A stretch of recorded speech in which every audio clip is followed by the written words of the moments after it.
What's going on, everybody? Bros and Beers here, Monday night. We are going to go over some waiver wire options that you should be looking to add this week. I'm going to give you 8 players and kind of give you an explanation of why you should add them. First player I'm going to talk about is Audric Estime for the Denver Broncos. He's currently owned in 7% of sleeper leagues, and this past week he played in 45% of the snaps. Wow.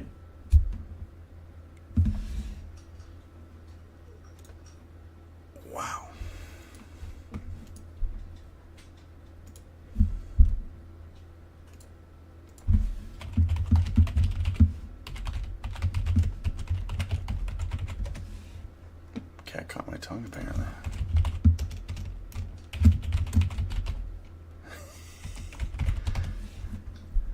Let's try this again.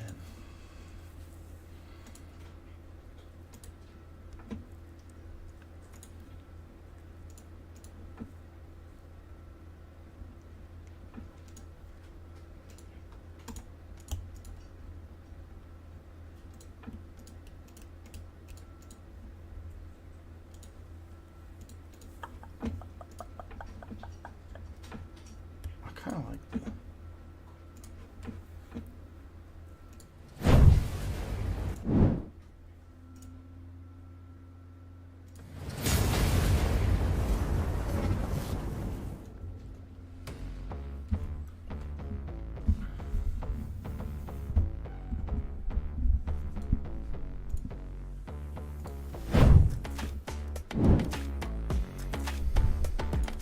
What's going on, everybody?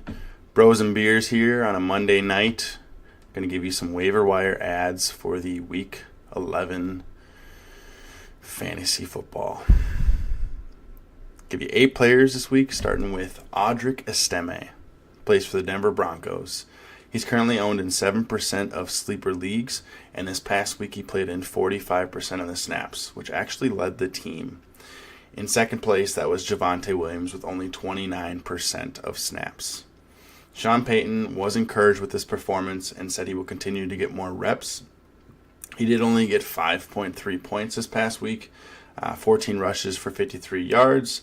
Was against a good run defense, but the fact that Javonte Williams didn't play much and Estime, it looks like he's taking over the backfield, is a great sign. If you're in a fab league, I would spend up to 30% of your remaining fab on him. And if you have a number 1 waiver and you need a running back, I would definitely use your number 1 waiver on him. Next week they play against the Atlanta Falcons, which is not a bad matchup. So if you have a couple running backs on bye, you got a couple injuries, he's somebody that I would definitely pick up and maybe start. It just depends what your team looks like. In general, when it comes to waivers, please comment questions that you have. We are live on YouTube right now, and you can, and we'll try to respond. Next up on the list, though, is Ricky Pearsall for the 49ers. He's owned in 56% of sleeper leagues, and this past week he played in 64% of the snaps. He did have 17.3 points, which is awesome. Looks like he's going to be the 3rd wide receiver in San Francisco, but Debo and Juwan Jennings are always hurt, so he's a great safety blanket. He is also a rookie who didn't play a lot this year because of an injury, so hopefully he is starting to ramp things up more, and his snap percentage should be increasing every week, especially because he looks great. He was number one draft pick this past year. They're not going to spend a high draft capital like that and not play him. He was tied for 3rd with 6 targets on the team, was tied with CMC. This offense is on the field enough for them to potentially have 5 fantasy relevant players, and he could overtake Jennings real fast as the number 2 wide receiver with Brandon Ayuk being out. If you're in a fab league, I would use 20 to 25% of your fab, and he's definitely worth a number 1 waiver claim if you need a wide receiver. Plays Seattle next week, which is not a bad matchup either. So yeah, if you need a wide receiver, please go pick up Ricky Pearsall. Third on the list is Adonai Mitchell for the Indianapolis Colts. He's only owned in 17% of sleeper leagues, and this past week he played 94% of the snaps. He had 13.1 points. He was third on the team in targets with 6. 4 of his 6 catches were more than 10 yards. Flacco seems to be the guy for the rest of the year with Richardson getting benched, which means that Mitchell will most likely be a give or take low-end flex play, but he's got massive upside. If you are in a fab league, I would spend give or take 15% of your remaining fab, or actually I would even say of your starting fab. Throw some money at this guy. And if you need a wide receiver, he's worth the number one waiver claim. Plays against the Jets next week, though, so not a great matchup. But I don't think Sauce Gardner will be guarding him often, which is great for him. So yeah, I would start him in my flex next week as long as Flacco is still the starter. The fourth player on the list is not a great option. There's just not a lot of running backs unless there's huge injuries. It's Cam Akers for the Minnesota Vikings. It looks like Aaron Jones will be okay, but he hurt his ribs this past week, and if he misses some time, Cam Akers will at least start. It's not a great option. We've seen what he's done. He's been around long enough that he's just an okay running back, but if he gets volume, he can catch the ball, and maybe he gets a goal line touchdown. He's owned in 20% of the sleeper leagues. He played 31% of the snaps for only 5.7 points. I wouldn't spend a lot of money on him, but if you have an extra bench spot, or maybe you've got a couple extra defenses, it's worth picking him up just in case if Jones misses time or he gets re-hurt. Jones has always been banged up, and he's getting a little older. He does play Tennessee this next week, which is not a great matchup. But if you've got people on bye, Jones ends up missing time, you could start him as a flex. Fifth player on the list is Tyjae Spears. He's owned in 45% of sleeper leagues. He played 46% of the snaps. He had 8.1 points this past week.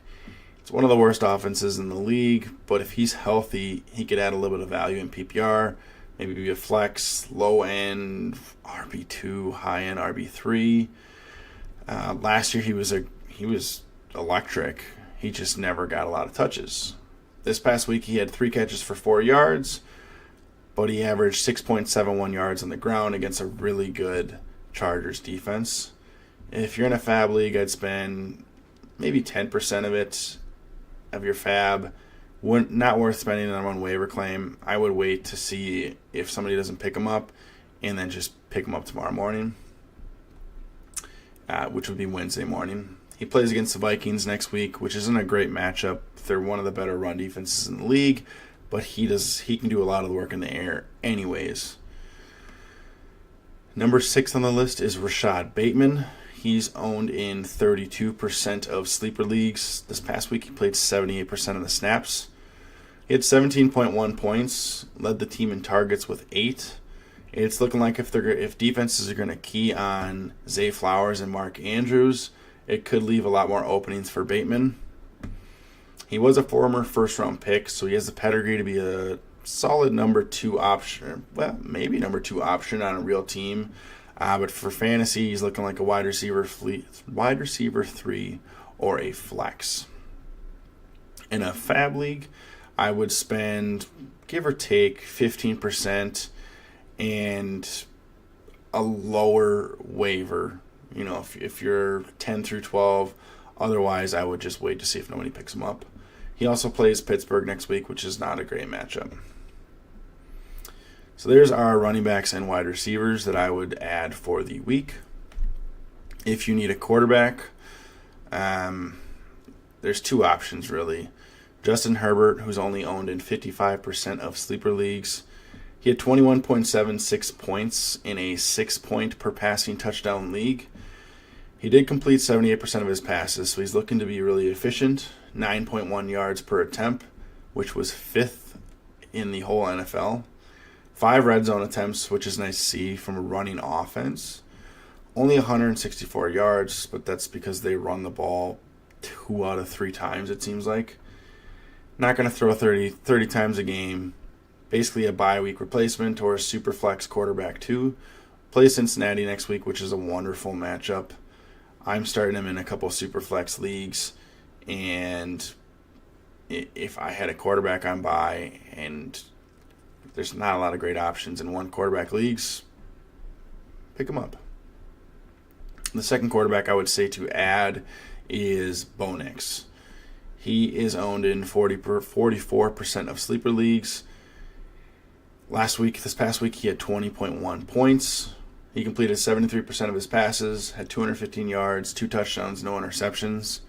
He's a great ball manager in the sense that he's only thrown 6 interceptions all year, and he's looking like he's getting better every week, starting to get a hang of the offense. Sean Payton loved him going into the draft, so it's great to see that he's coming along. Same thing as Herbert, though. He's a good bye week replacement, super flex option, and he does play Atlanta next week, which is not a bad matchup. Like always, if you have any questions, please comment on our videos. If you're in the live chat, comment any questions you have and we'll answer them. We post TikTok and Instagram every once in a while. TikTok more often. Comment on there, like on there. If you subscribe to any of our channels, you'll get notifications when we go live and when we post videos. Our socials are going to be Discord, Twitch, X, YouTube, Instagram, and TikTok. We do have a Discord channel which you can post on there. We post our rankings, and we just talk football. It's a great channel to be a part of. We're all pretty friendly. Yeah, like always, have a good night, everyone, and we will see you next time.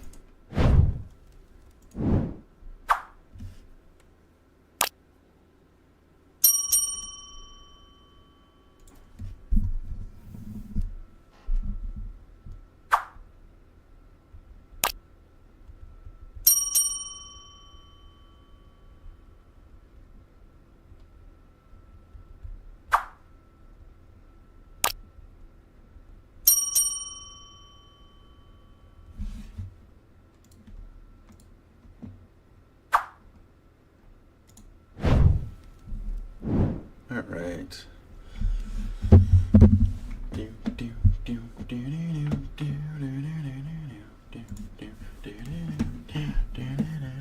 Let's see what's going on with